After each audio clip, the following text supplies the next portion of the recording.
Olá! Vai começar mais um episódio do podcast Papo de Veterinária. Eu sou Thaís Rocha e uma vez por semana eu converso com profissionais da medicina veterinária sobre trajetória e escolhas que moldaram sua carreira. Esse episódio foi gravado pela plataforma Zoom em 24 de abril de 2021 e a entrevista foi publicada no canal youtube.com/papo de veterinária.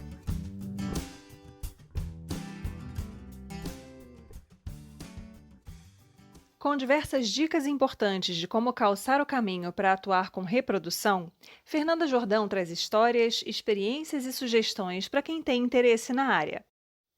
Conversamos sobre a importância das etapas de formação ao longo da graduação e ela também nos conta sobre suas experiências com machismo, como fez para se inserir no mercado e como abraçar as oportunidades que surgem para quem deseja trabalhar na área. Então, seja muito bem-vinda, Fernanda. Gostaria de começar te perguntando se a reprodução equina sempre foi o seu foco durante a graduação ou se houve alguma mudança aí de trajetória durante a sua formação. É interessante essa pergunta, porque o meu caminho, ele é um pouco diferente do que as pessoas que trabalham com cavalo, porque eu não tinha vivência com cavalo antes de entrar na faculdade. Eu brinco que eu sempre fui criança da cidade, samambaia de plástico, sabe, dentro do apartamento, eu não tinha esse contato. Então, eu me apaixonei pelo cavalo, assim, amor à primeira vista, quando eu entrei na faculdade e vi, assim, falei, nossa, com esse bicho que eu quero trabalhar, e me apaixonei pela reprodução muito no começo da faculdade também. Então, foi uma coisa que começou bem no comecinho da graduação, eu já foquei na reprodução equina especificamente, mas que diferente do caminho de muitos casos, eu não tinha esse contato. E o aluno muitas vezes vem falar, professora, mas eu tô nervoso porque eu não tenho contato, etc. Então eu gosto de falar disso. Eu não tinha, né? Hoje eu vivo do cavalo, eu trabalho com isso já tem muitos anos e eu realmente aprendi tudo durante a graduação. Não era um contato que eu já tinha antes de entrar na faculdade. É uma questão que a gente sempre levanta, exatamente porque muitos alunos acham que aquele meu colega que viveu a vida inteira na fazenda tem muito mais chance de ser bem-sucedido do que eu, que sempre morei em apartamento. E eu também, eu sempre vivi em apartamento, cidade do Rio de Janeiro. O cavalo era só aquele que puxava carroça, na época que ainda tinha isso, né? E não era um pré-requisito, assim. Eu também fui ter esse contato só na faculdade mesmo. E aí, Fernanda, durante o curso de graduação, quais foram as experiências que você teve focando nessa área que você acha que foram importantes para a sua formação? Eu acho que eu fiz escolhas assim interessantes de começar com o manejo mesmo. Então, o primeiro lugar que eu fui foi para o setor de equidicultura da minha faculdade, né? Então, eu fiz estágio na equidicultura da USP de Pirassununga e aprendi lá o básico do manejo, assim, como botar cabresto, como o animal se comporta, como entrar na cocheira. Então, isso acho que foi um caminho interessante, porque se eu tivesse ido, de repente, para uma central de reprodução de cara, eu ia ter pouco aproveitamento, eu podia até ter acidente, me machucar, porque eu realmente não tinha nenhuma noção do animal. Então, eu acho que esse é um caminho interessante para quem não tem contato, é ir buscar primeiro dentro de casa, ou então no hospital da sua faculdade, alguma coisa mais próxima de você, antes de ir para o mundão. E aí acho que esse foi um caminho legal, eu ir para o setor de equidicultura, depois eu ir para o laboratório de reprodução da minha faculdade, e aí depois eu comecei a sair. Então, nas férias eu ia para centrais, então eu passava um mês na central de reprodução. Eu ia escolhendo lá e mandando e-mail para todo mundo para tentar estágio com alguém e eu ia cada férias para uma central. Então, isso foi importante para mim, para eu cada vez mais afirmar que era isso que eu queria, que eu fiz estágio em outros setores e vi que não era o que eu queria, e foi importante para eu conhecer pessoas. Então, chegou no momento do meu trabalho que eu precisava ligar para pedir sêmen, ligar para não sei o que, e eram pessoas que eu já conhecia, né, já tinha passado. Então, eu acho que fazer esse contato, ainda mais num meio tão pequeno que é a reprodução de cavalo, não tem jeito, todo mundo conhece todo mundo, a gente precisa se conversar. Então, quanto mais cedo você faz esse contato, melhor. Então, acho que essas experiências de primeiro começar num setor geral, dentro da minha faculdade, porque eu não tinha essa experiência com cavalo, e depois ir indo para centrais de reprodução. Acho que isso foi um caminho que me abriu muitas portas.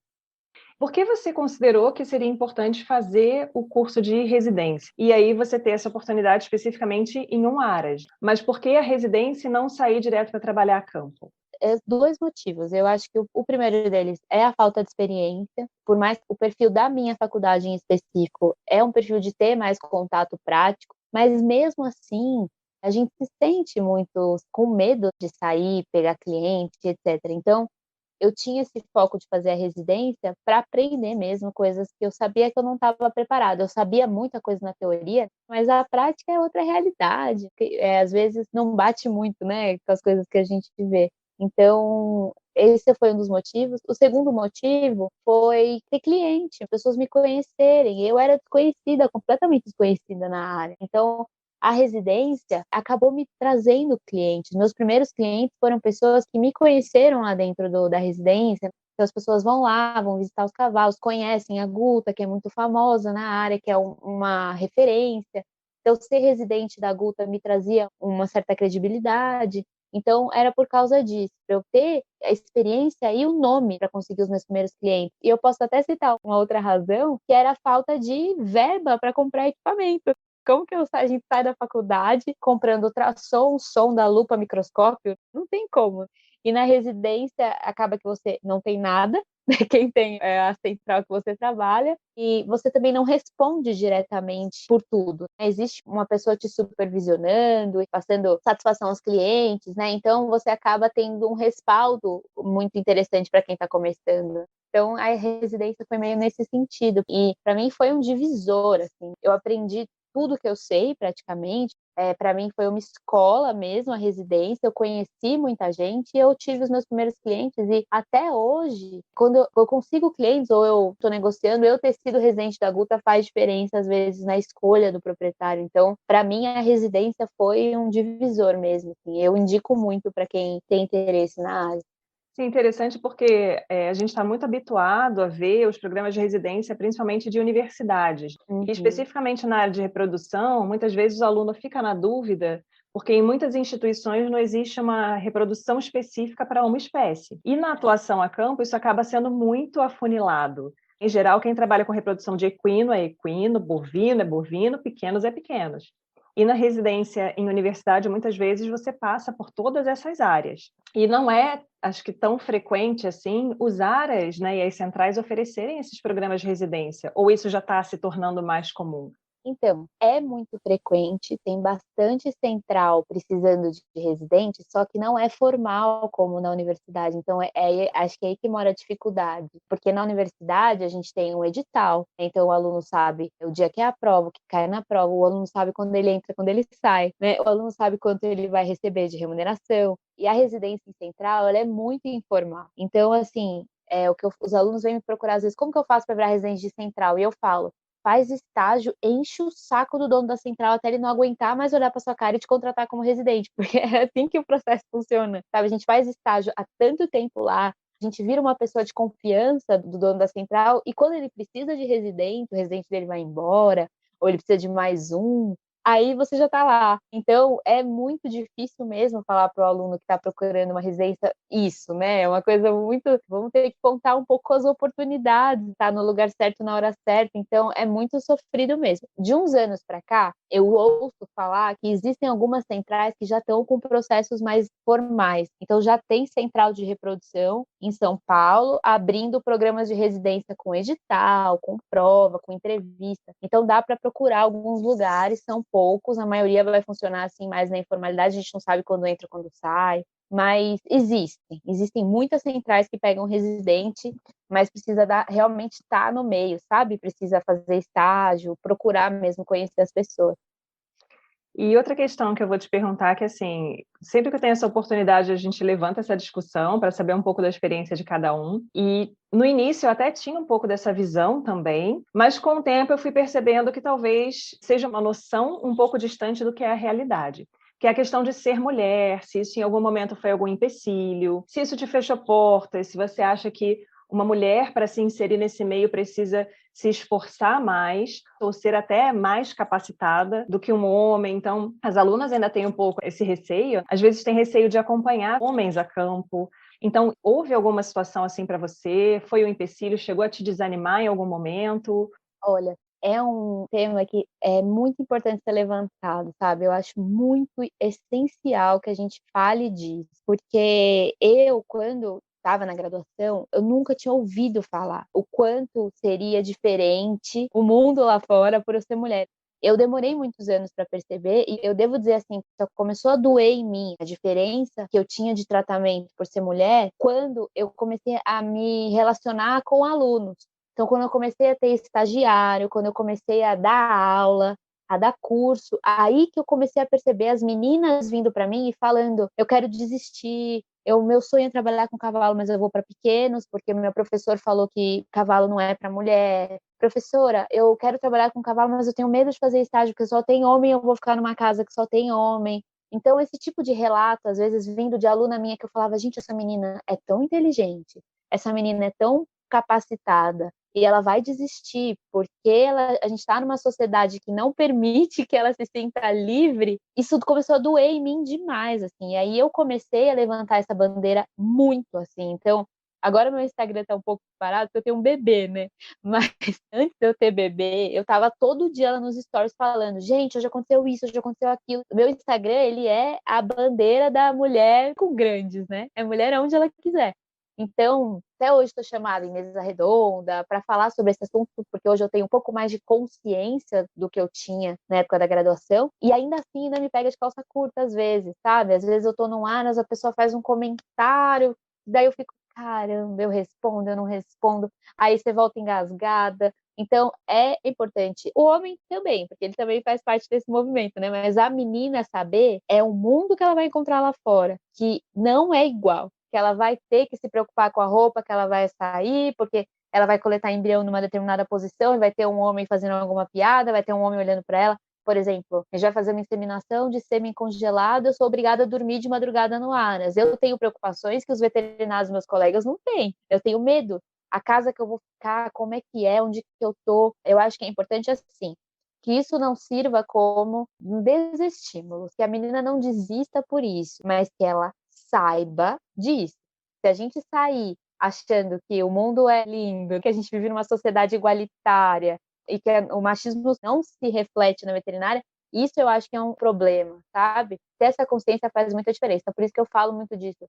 Eu acho que as alunas hoje, elas saem mais preparadas, porque às vezes a gente sai, toma a primeira patada de: mas você é mulher, você não vai conseguir, sabe? O garanhão é bravo, olha o seu tamanho. Esse tipo de coisa a gente escuta, então a gente vai se sentindo cada vez mais insegura, até chegar um momento que a gente fala: não é para mim mesmo, porque tá todo mundo falando que não é, então não deve ser. Ou então, que nem você falou, ao primeiro erro, todo mundo erra. O homem, a mulher, todo mundo, a gente é ser humano, vai acontecer acidente, vai acontecer, o cavalo vai dar a louca, vai acontecer com todo mundo.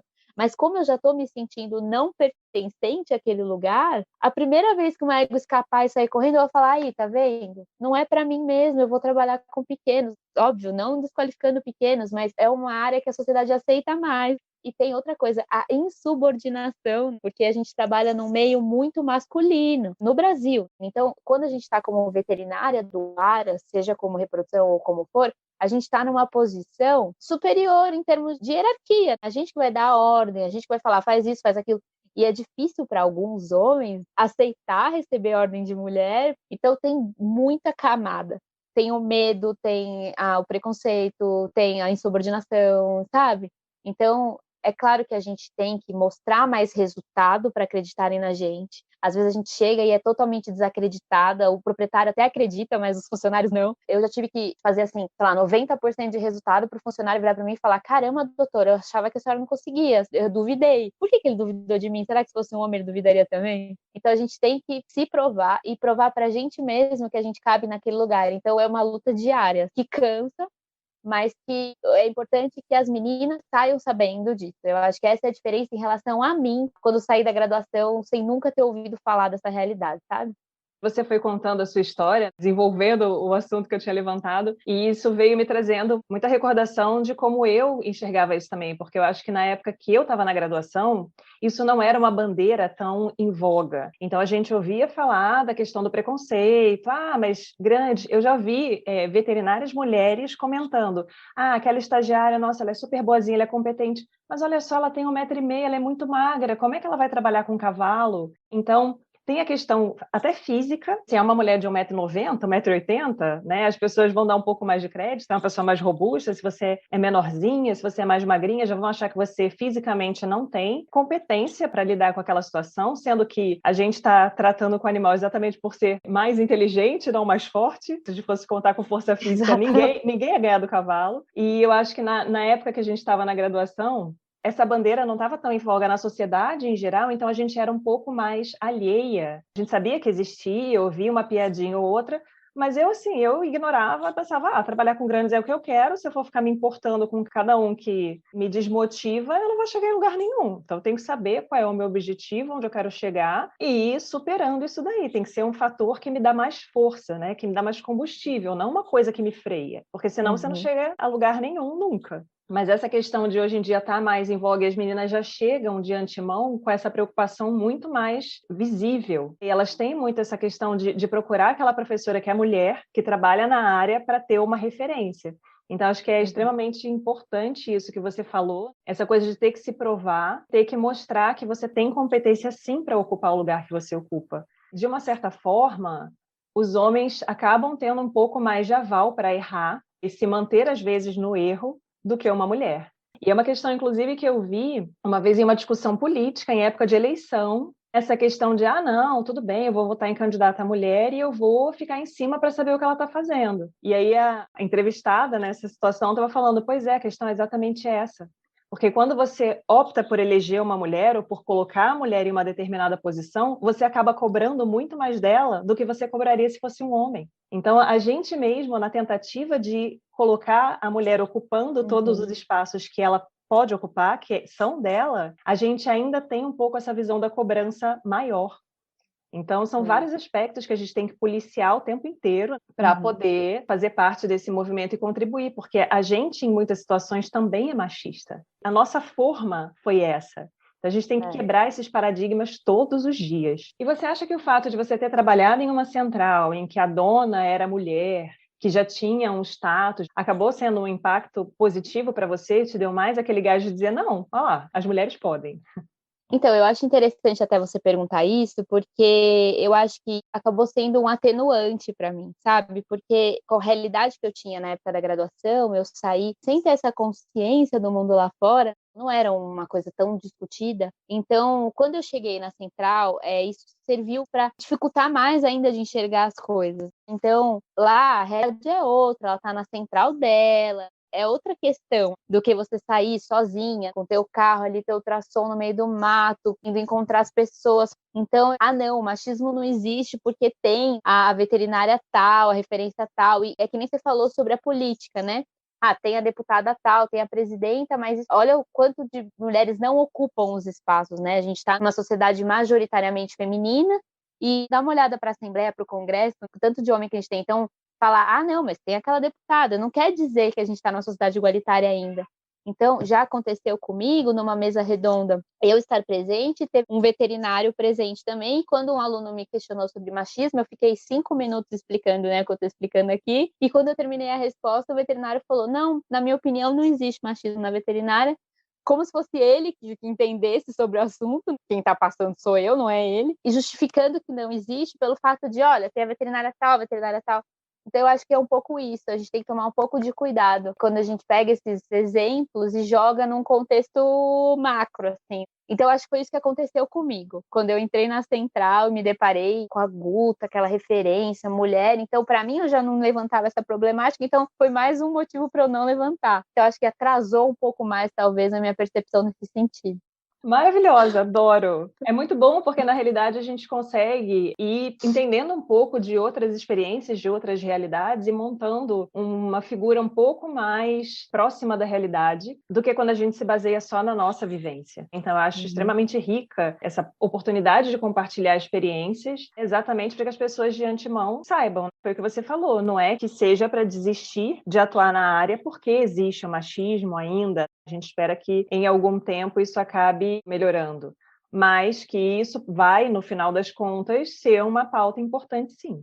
E aí, Fernanda, eu gostaria de te perguntar, além de toda essa sua formação, você tinha já o intuito de, além de trabalhar a campo com reprodução, dar aula também? ou isso foi uma coisa que surgiu ao longo da sua trajetória?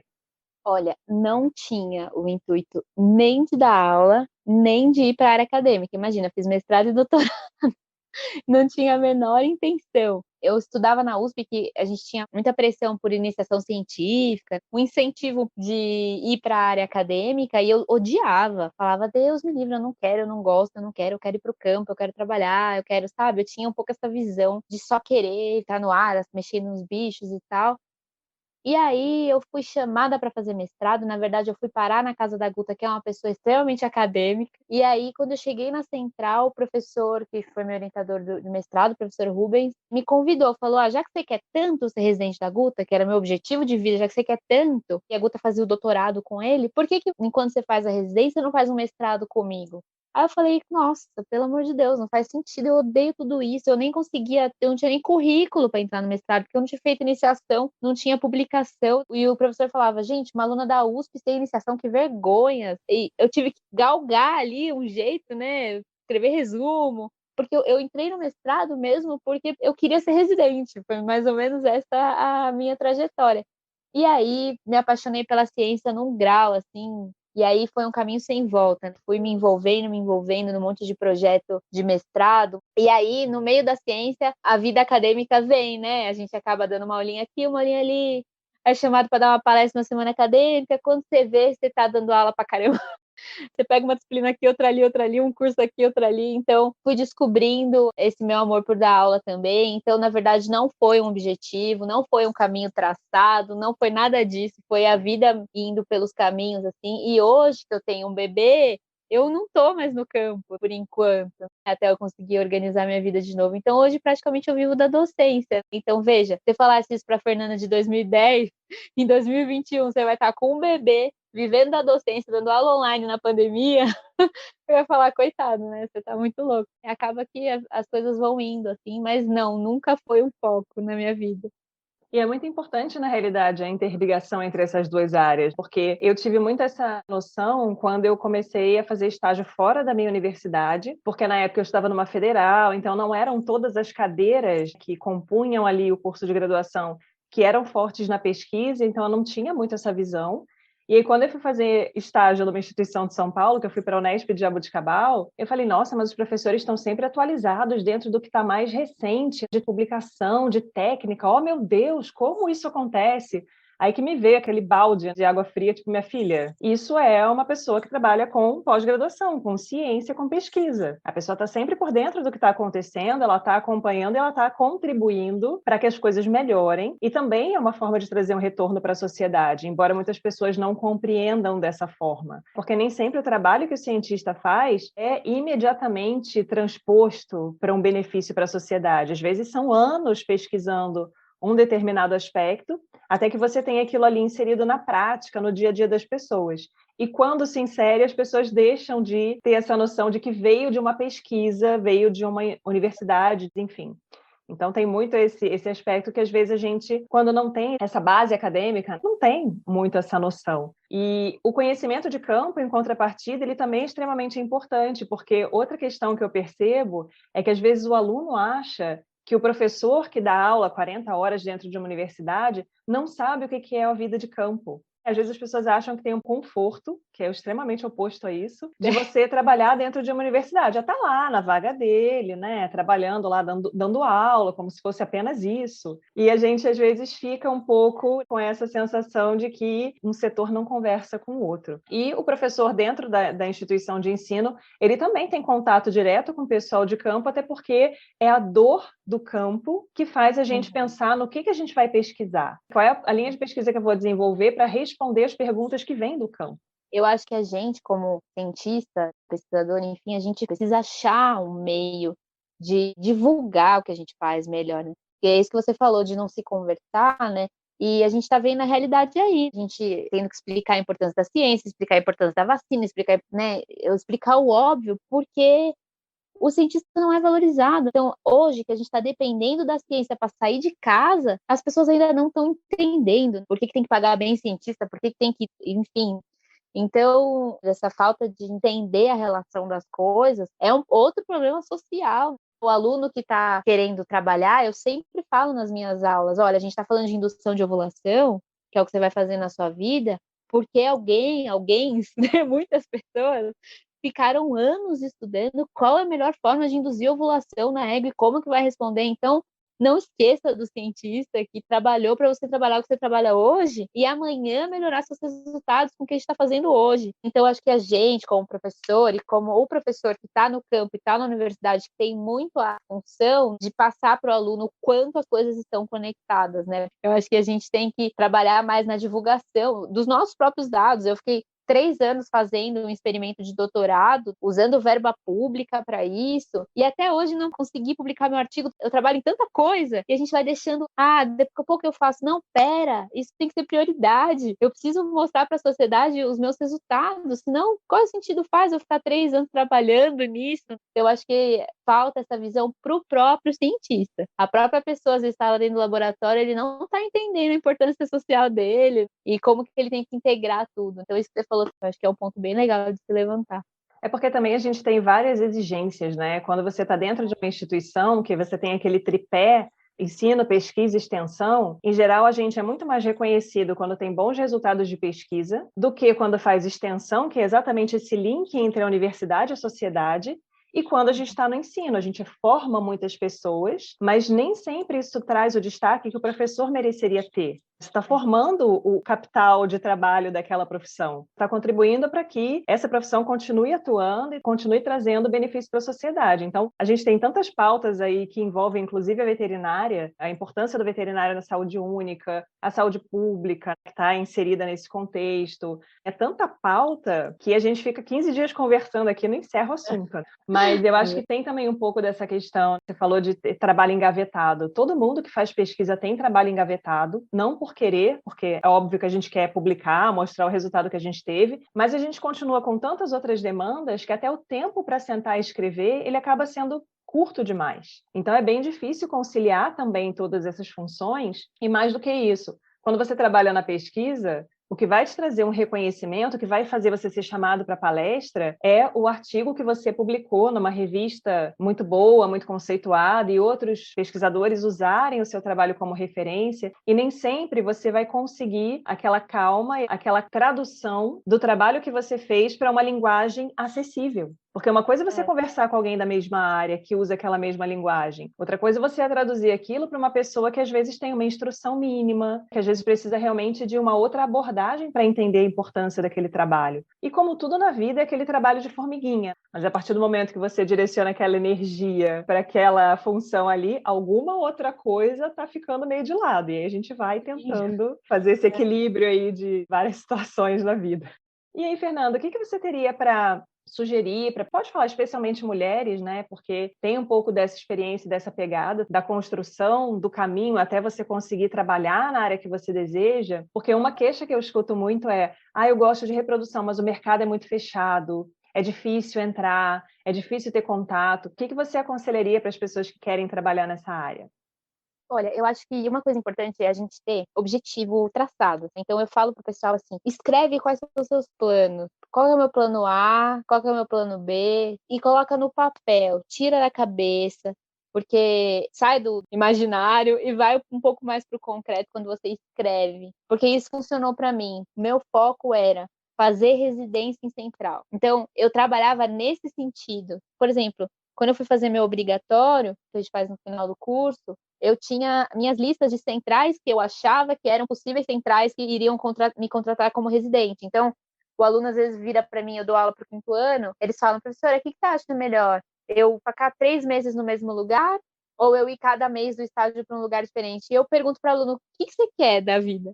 Aí ele não sabe, às vezes. Não é tanto culpa dele, é um momento difícil mesmo, de imaturidade, de insegurança. O aluno da veterinária demora para ganhar dinheiro. Então, realmente é um período difícil. E a gente não é questão de culpar ou de julgar o aluno, mas o aluno chega sem foco, sem objetivo. E aí eu, como orientadora, não tenho nem como falar: o que você quer depois? O seu obrigatório vai servir para quê? Eu quero residência em universidade. Então vai para dentro da universidade. Eu quero mestrado. Você já fez estágio em laboratório? Você sabe como é ficar o dia inteiro dentro de uma caixinha no ar-condicionado? Às vezes você não pode acender a luz, você está trabalhando com solda fluorescente. né? Então, a vivência do que você quer fazer na sua vida. Então, eu quero trabalhar com reprodução, eu sei, esse é meu sonho, eu amo cavalo, eu amo reprodução. Você já pegou 300 quilômetros de estrada por dia? Você sabe como é que é almoçar no carro? Então, vai para o veterinário que faz reprodução e fala: posso te acompanhar uma semana, um mês, o quanto ele deixar? Que já aconteceu comigo da pessoa, eu amo reprodução, e vim fazer estágio comigo, e na primeira semana falar: professora, desculpa, mas eu não consigo mais. Eu não aguento mais essa correria, você não para explicar as coisas, porque é uma vida louca. A reprodução de cavalo é uma vida louca. Eu não me orgulho disso, eu não acho bonito isso. Eu acho que seria mais bacana que a gente tivesse condições melhores de trabalho. Então, eu acho que, assim, um caminho é, primeiro, ter foco, ter objetivo, ter escrito no papel o que você quer da sua vida, e aí, baseado no que você quer da sua vida, você vai atrás do que você precisa para alcançar aquilo.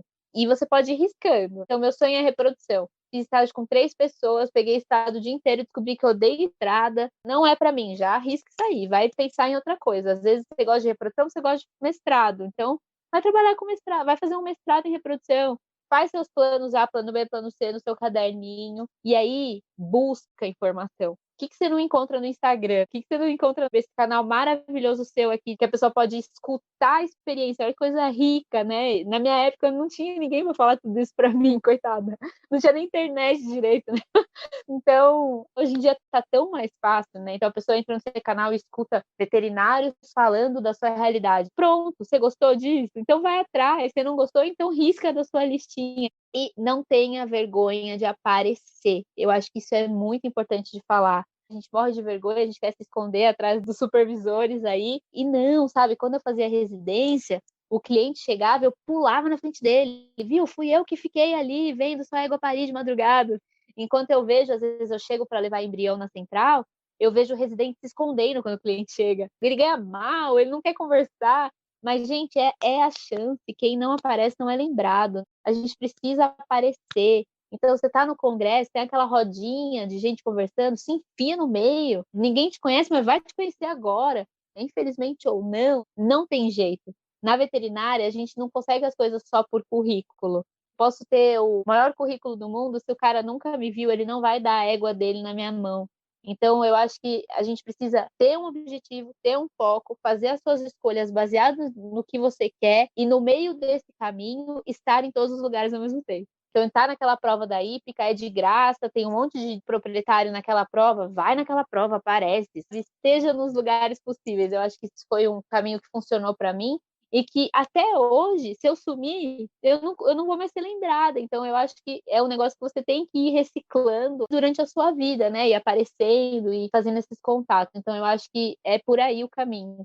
Exatamente, é aquela coisa, mal ou bem, a gente sabe que na prática passa voando. 5 anos de graduação, quando você vê, você está lá no último período, desesperado com o TCC, estágio obrigatório, mas se a gente pensar de maneira um pouco mais organizada, a pessoa tem 5 anos para passar pelas áreas que ela tem desejo de trabalhar, para ter essas experiências, que é exatamente o que você falou. Eu acho que esse conceito que a gente tem quando entra na universidade, do que eu amo, do que eu quero fazer, ele é muito abstrato. Especialmente se você não vivenciou, se você, eu estou acompanhando o Instagram, os Instagrams de veterinário, eles são lotados de pessoas jovens que têm o desejo de serem médicos veterinários, mas que não fazem ideia do que demanda se formar naquela profissão. Tem ainda o agravante de hoje em dia ter a rede social filtrando muito o que é mostrado. Então, muitas vezes, você não vai aparecer no seu Instagram com uma olheira que bate no meio da bochecha, cheia de bosta dos pés à cabeça, falando, gente, andei 600 quilômetros hoje, tô cansada, cara, preciso dormir. Ninguém faz isso. Sempre, que bacana, olha só o que eu fiz, isso aqui é legal, porque a gente quer incentivar também. A gente não quer podar as pessoas de se apegarem no que é ruim. Então, a gente mostra muito o que é bom. Mas a pessoa tem que saber que tem um combo incluído naquela escolha. Então, toda escolha tem alguma renúncia atrelada e você tem que saber o que é para você e o que não é. E é só passando pela experiência que a gente consegue ter essa noção e ter a chance de escolher ali um caminho e ir traçando estratégias, que o que você falou é extremamente importante, bota no papel, anota. Se você não sabe fazer a lista do que você quer, faz a lista do que você não quer, já é um começo.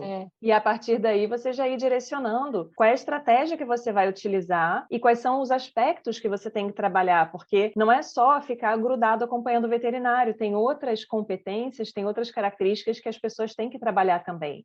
Você tem que saber se comunicar, você tem que aparecer nas situações, nos eventos, sempre de uma maneira positiva também. Não adianta você ir lá no evento na hípica, passar vergonha, abraçar uma pessoa que você nunca viu, perder a noção completamente. Congresso é a mesma coisa, outros tipos de evento. Então, você entrar em contato com professores da área, com pessoas que são referências. Então, aquele cara que é o pesquisador da área, mesmo que você não queira docência, mas você quer um contato, uma oportunidade de conviver com aquele cara ali, acompanhar, saber o que está sendo feito na área, você tem que ir lá e se mostrar de uma forma positiva. E são muitos aspectos que, às vezes, o aluno não trabalha. A vergonha, ela pode passar como desinteresse. Isso é muito negativo, porque são as experiências que você tem, as pessoas que você convive, que vão trazer as indicações para você progredir ali. O que você falou, essa frase é uma verdade que eu acho que não tem como contestar. Quem não é visto não é lembrado. Fê, adorei conversar com você. Já tô íntima até, né, Fê? Adorei, obrigada. Eu adorei conversar com você. Eu acho que assim, a gente tem sempre muita coisa para discutir, né? Muita coisa para falar. Acho que tem experiências riquíssimas que a gente pode compartilhar. A sua história é muito bacana. Eu acho que quebra vários paradigmas. Uma pessoa que nunca teve contato, que está numa área que todo mundo diz que é muito difícil se inserir, que é mulher, que não tem 1,95 m, nada disso interfere na sua competência, na sua atuação. Né? Então, isso é riquíssimo. Muito obrigada, Fê. Adorei, eu que agradeço o convite. Muito obrigada. Parabéns pelo espaço de dar essa oportunidade para as pessoas falarem e dos alunos ouvirem. Eu acho isso muito, muito rico. Maravilha, Fê. Obrigada. Este foi o Papo de Veterinária. Obrigada por ficar conosco até aqui. E não esqueça de compartilhar com seus colegas que também gostariam de saber mais sobre a profissão. Toda quarta-feira temos vídeos novos no youtube.com/papo de veterinária. E às segundas-feiras estarei aqui com vocês para mais um episódio. Até lá!